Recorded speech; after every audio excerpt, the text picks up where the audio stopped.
اپنے اس دورے کے پہلے روز پاکستان کے وزیر داخلہ سے ملاقات کی۔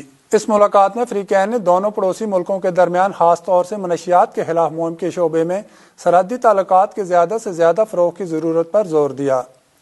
اس ملاقات میں فریقین نے اسی طرح اس نقطے پر تاکید کی کہ منشیات کی اسمگلنگ سے متعلق سرگرمیاں مشترکہ سرحدوں پر بدامنی کا باعث بنی ہوئی ہیں اور سرحدوں پر باڑ لگائے جانے سے امن کو مضبوط اور دونوں ملکوں کے درمیان تجارت کے عمل کو مزید فروغ دیا جا سکتا ہے۔ ایران کے محکمہ پولیس کے انسداد منشیات کے شعبے کے سربراہ نے اسی طرح پاکستان کے انسداد منشیات کمیٹی کے chairman major general Arif Malik سے بھی ملاقات کی۔ اس ملاقات میں فریقین نے سرحدوں پر منشیات کی اسمگلنگ کو کنٹرول کرنے کے لیے مشترکہ میکانزم کے قیام کی ضرورت پر زور دیا۔ حکومت نے 18 جنوری سے ملک بھر کے تمام تعلیمی ادارے مرحلہ وار کھولنے کا فیصلہ کر لیا ہے۔ وفاقی وزیر تعلیم شفقت محمود کی زیر صدارت بین الصوبائی وزرائے تعلیم کانفرنس ہوئی، جس میں صوبائی وزرائے تعلیم اور دیگر حکام ویڈیو لنک کے ذریعے شریک ہوئے۔ وزارت صحت کی سفارش کی روشنی میں اجلاس میں فیصلہ کیا گیا کہ 9ویں سے 12ویں تک تعلیمی ادارے 18 جنوری، پہلی سے 8ویں جماعت تک کے تعلیمی ادارے 25 جنوری جبکہ یونیورسٹیز 1 فروری سے کھولی جائیں گی۔ اجلاس کے بعد وفاقی وزیر تعلیم شفقت محمود نے معاون خصوصی ڈاکٹر فیصل سلطان کے ساتھ پریس بریفنگ میں بتایا کہ بین الصوبائی وزارت تعلیم کا اجلاس 14 یا 15 جنوری کو دوبارہ طلب کیا جائے گا، جس میں کورونا کیسز کی صورتحال کا جائزہ لینے کے بعد 18 جنوری سے تعلیمی اداروں کو کھولنے کی توثیق کی جائے گی۔ مارچ میں ہونے والے بورڈ امتحانات اب مئی اور جون میں منعقد کیے جائیں گے۔ واضح رہے کہ کورونا کی دوسری لہر کے پیش نظر ملک بھر کے تعلیمی ادارے 26 نومبر سے بند تھے۔ 24 دسمبر تک اسکول، کالجز اور یونیورسٹیز میں گھر سے تعلیم کا سلسلہ جاری ہے۔ کورونا کے پھیلاؤ کے خدشات کے پیش نظر واشنگٹن ڈی سی میں پاکستانی سفارتخانہ بند کر دیا گیا ہے۔ پاکستانی سفارتخانے کے ترجمان کے مطابق کورونا کیسز کے ممکنہ پھیلاؤ و خطرات کے پیش نظر واشنگٹن ڈی سی میں پاکستانی سفارتخانہ بند کر دیا گیا ہے، تاہم یہ بندش صرف آئندہ 3 روز تک کے لیے ہے۔ ترجمان کے مطابق سفارتخانہ 4 سے 6 جنوری تک بند رہے گا۔ سفارتخانہ کو جراثیم کش سپرے کرنے کے بعد کھول دیا جائے گا اور اس دوران کونسلر سروسز بھی بند رہیں گی، جبکہ سفارتخانے کے تمام عملے کا کورونا ٹیسٹ بھی کروایا جائے گا۔ تاہم ویزا یا پاسپورٹ کے لیے آن لائن سروس کھلی رہے گی۔ سعودی عرب میں آل سعود کی پالیسیوں سے اختلاف رکھنے والے علماء، ائمہ مساجد کی گرفتاریوں اور برطرفی کا سلسلہ بدستور جاری ہے۔ سعودی اخبار کی رپورٹ کے مطابق حکومت نے آل سعود کی مخالفت کی پاداش میں الباختہ کے علاقے کے 7 ائمہ مساجد و جمعہ کو ان کے عہدوں سے سبکدوش کر کے گرفتار کر لیا ہے۔ جبری طور پر ملازمتوں سے نکالے جانے والے علماء پر الزام ہے کہ انہوں نے حکومت کی پالیسیوں کی پیروی نہیں کی اور عالم عرب کی معروف سیاسی و مذہبی جماعت اخوان المسلمین کے خلاف خطبہ دینے سے متعلق وزارت اسلامی امور کی ہدایات پر عمل درآمد میں سستی کا مظاہرہ کیا ہے۔ واضح رہے کہ اس سے قبل گزشتہ ہفتوں کے دوران بھی سعودی عرب کے مختلف شہروں میں بڑی تعداد میں علماء ائمہ مسجد و جمعہ کو ملازمت سے سبکدوش کر دیا گیا تھا۔ ان پر الزام تھا کہ انہوں نے حکومت کی پالیسیوں کی پیروی نہیں کی، اس لیے وہ اس منصب کے اہل نہیں رہے۔ سعودی وزارت اسلامی امور، دعوت اور ارشاد کے وزیر عبداللطیف بن العزیز نے میڈیا سے بات کرتے ہوئے اس امر کی تصدیق کی، تاہم انہوں نے دعویٰ کیا کہ وزارت اپنے ماتحت کسی ملازم یا امام کو ملازمت سے نکالنا نہیں چاہتی۔ غیر ملکی ذرائع نے یمن میں جارحیت کرنے والے سعودی اتحاد کے ایک فوجی اڈے میں دھماکے کی خبر دی ہے۔ میڈیا کے مطابق یمن کے صوبے ابین میں سعودی عرب کی ایک فوجی چھاؤنی میں خوفناک دھماکہ ہوا ہے۔ اس واقعے کی تفصیلات اور ہونے والے ممکنہ جانی اور مالی نقصان کی اطلاعات ابھی تک موصول نہیں ہوئی ہیں۔ یاد رہے کہ سعودی عرب اپنے اتحادیوں کے ہمراہ مارچ 2015 سے یمن میں بہیمانہ جارحیت میں مصروف ہے اور سعودی عرب کے براہ راست زمینی اور فضائی حملوں کے نتیجے میں اب تک 17,000 سے زائد عام شہری شہید اور 10,000 زخمی ہو چکے ہیں۔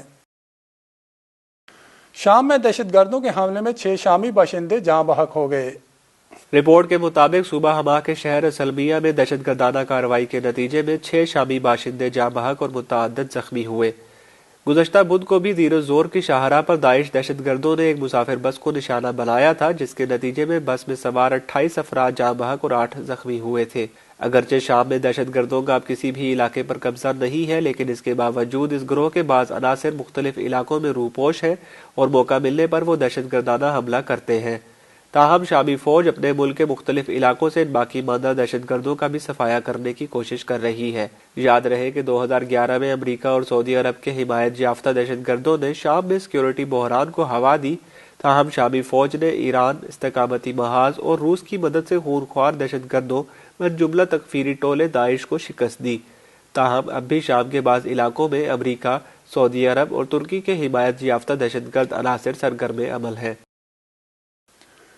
حزب اللہ لبنان کے سیکرٹری جنرل نے استقامت کے محاذ کے شہیدوں کی شہادت کی پہلی برسی کے موقع پر تقریر میں کہا ہے کہ ایران بہت طاقتور ہے اور وہ خود یہ فیصلہ کرے گا کہ ان شہیدوں کے انتقام کب اور کیسے لینے ہیں۔ سید حسن نصر اللہ نے اتوار کی رات سپاہی پاسداران انقلاب اسلامی کی قدس فورس کے سابق کمانڈر شہید جنرل قاسم سلیمانی اور عراق کی رضاکار فورس حشد الشعبی کے ڈپٹی کمانڈر شہید ابو مہدی المہندس اور ان کے ساتھیوں کی شہادت کی پہلی برسی کے خصوصی پروگرام سے خطاب کیا۔ انہوں نے کہا کہ اقوام استقامتی تحریکوں، جماعتوں، ملتوں اور خطے کے ملکوں نے شہید سلیمانی اور شہید مہندس سے اپنی وفاداری کا اعلان کیا ہے۔ حزب اللہ لبنان کے سربراہ نے کہا کہ ایران نے لبنانی استقامت اور اس ملک کے اقتدار اعلیٰ کی غیر مشروط حمایت کی ہے۔ ان کا کہنا تھا کہ ہم اس ملک کو جس نے پیسوں اور ہتھیاروں سے ہماری حمایت کی اور اس راہ میں شہید پیش کیے، اس ملک کے برابر نہیں سمجھ سکتے جس نے ہمارے خلاف سازشیں کی اور صہیونی دشمن کی حمایت کی۔ حسن نصر اللہ نے کہا کہ بعض لوگ یہ کہتے ہیں کہ ایران انتقام لینے کے لیے اپنے دوستوں کی مدد لے گا۔ ایران اگر جواب دینا چاہے گا تو وہ فوجی یا سیکیورٹی جواب دے گا۔ ایران کمزور نہیں بلکہ مضبوط ہے اور وہی فیصلہ کرے گا کہ کس طرح اور کب جواب دے۔ سید حسن نصر اللہ نے کہا کہ ایران مضبوط ہے اور جب وہ شہید سلیمانی کے قتل کا جواب دینے کا فیصلہ کر لے گا تو خود عمل کرے گا اور اپنے دوستوں سے نہیں کہے گا کہ وہ شہید قاسم سلیمانی کے قتل کا جواب دیں۔ صہیونی فوجیوں نے غرب اردن کے مختلف علاقوں میں فلسطینیوں کو اپنی جارحیت کا نشانہ بناتے ہوئے متعدد فلسطینیوں کو زخمی اور گرفتار کیا ہے۔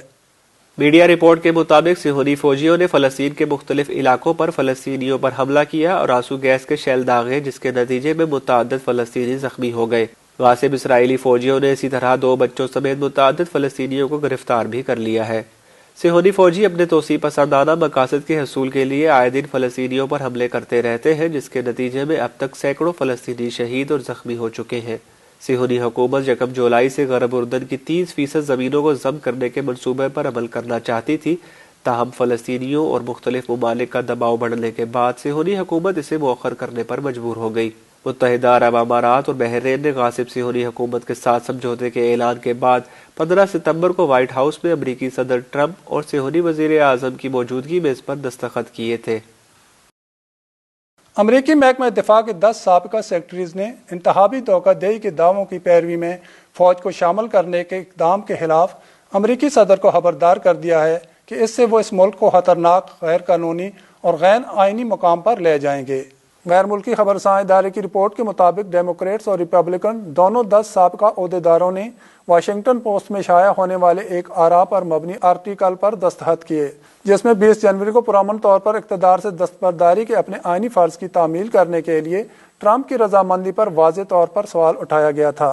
واضح رہے کہ جو بائیڈن نے ٹرمپ کی جانب سے تعینات کیے گئے پینٹاگون کے عہدیداروں کی طرف سے منتقلی میں رکاوٹ پیدا کرنے کی کوششوں کی شکایت کی ہے۔ نائجیریا میں مالی کی سرحد کے قریب داعش کے مبینہ 2 حملوں میں 70 شہری جاں بحق اور متعدد افراد زخمی ہو گئے۔ میڈیا رپورٹ کے مطابق سیکیورٹی عہدیدار نے شناخت ظاہر نہ کرنے کی شرط پر بتایا کہ اس حملے میں کم از کم 49 شہری جاں بحق اور 17 زخمی ہوئے ہیں۔ وزارت داخلہ کے سیکیورٹی ذرائع کے مطابق دوسرا حملہ زارو مداریے میں ہوا، جہاں 30 شہری مارے گئے۔ نائجر کی حکومت نے دونوں واقعات کے حوالے سے فوری طور پر کوئی بیان جاری نہیں کیا ہے۔ رپورٹس کے مطابق فرانس سے آزادی حاصل کرنے والے مغربی افریقہ کے ملک نائجر میں اس سے قبل القاعدہ اور داعش سے منسلک دہشت گرد حملے کرتے رہے ہیں۔ نائجیریا کے جنوب مشرقی سرحد، مالی اور برکینا فاسو میں مغربی سرحد پر گزشتہ چند برسوں میں سینکڑوں افراد جاں بحق ہو چکے ہیں۔ گزشتہ برس اگست میں فرانس سے تعلق رکھنے والے 6 سیاح، ان کے مقامی گائیڈ اور ڈرائیور کو جنوب مغربی علاقے میں مسلح موٹر سائیکل سواروں نے قتل کر دیا تھا۔ ایران نے آج پیر سے فردو کے اپنے زیر زمین جوہری مرکز میں یورینیم کی 20% تک افزودگی دوبارہ شروع کر دی ہے۔ ایرانی حکومت کے ترجمان علی ربیعی نے کہا ہے کہ پابندیوں کی منسوخی سے متعلق اسٹریٹجک اقدام اٹھانے کے سلسلے میں 2 جوہری تنصیبات میں گیس انجیکشن کے عمل کا آغاز کیا گیا ہے اور آئندہ گھنٹوں میں افزودہ یورینیم کی پہلی پروڈکٹ UF6 کو تیار کیا جائے گا۔ انہوں نے مزید کہا کہ صدر مملکت کی ہدایت سے پارلیمنٹ کی جانب سے پابندیوں کی منسوخی سے متعلق اسٹریٹجک اقدامات اٹھانے کے قانون کے بجٹ کا تعین کیا گیا ہے۔ اور ہندوستان میں کسانوں کی تحریک اور اسی طرح کسانوں اور حکومت کے مابین بات چیت کا سلسلہ جاری ہے۔ ہندوستان میں زرعی اصلاحات قوانین کے خلاف کسانوں کی تحریک پیر کو 40ویں دن میں داخل ہو گئی ہے۔ دہلی کی سرحد پر کسان تنظیموں نے بارش کے باوجود بھی مظاہرہ کیا اور مطالبات پورے ہونے تک تحریک جاری رکھنے کے عزم کا اظہار کیا۔ کسان تنظیموں اور حکومت کے درمیان اگلے دور کے مذاکرات آج ہونے جا رہے ہیں، تاہم اس سے قبل بھی مذاکرات کے کئی دور ہوئے جن میں خاطر خواہ کامیابی حاصل نہیں ہو سکی ہے۔ اب تک کے لیے اتنا ہی، اگلے خبر نامے تک کے لیے اجازت دیجیے۔ دیکھتے رہیے بے ست تعلیمی ٹی وی چینل۔ اللہ حافظ۔